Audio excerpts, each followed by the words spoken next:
Hazırda Rusiya-Ukrayna müharibəsində gərginlik yeni mərhələyə keçibdir və son saatlarda baş verən hadisələr bunu bir daha göstərir. Belə ki, Ukrayna pilotsuz uçuş aparatlarının Rusiya ərazisinə, xüsusilə də elə paytaxt Moskvaya və Moskva vilayətinə qarşı həyata keçirdiyi hücumlar son bir ilin ən geniş miqyaslı hücumlarından biri hesab olunur. Elə Rusiya Müdafiə Nazirliyinin son açıqlamasına görə gecə ərzində ölkənin müxtəlif regionları üzərində ümumilikdə 556 Ukrayna pilotsuz uçuş aparatı məhv edilibdir.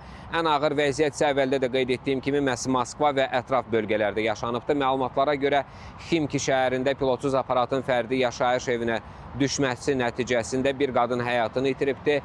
Mıtişidə isə tikilməkdə olan ev və pilotsuz aparatın qalıqlarının düşməsi nəticəsində 2 nəfər həlak olubdur. Moskva vilayətində ən azı 12 nəfərin yaralandığı açıqlanıbdır. Bundan başqa bir neçə yaşayış binasına və fərdi evlərə ciddi ziyan dəyibdir. Hadisələrin miqyası hava nəqliyyatına da təsir edibdir. Moskva aeroportlarında tətbiq edilən müvəqqəti məhdudiyyətlər səbəbindən 51 sərnişin təyyarəsi ehtiyat aerodromlara yönləndirilibdir.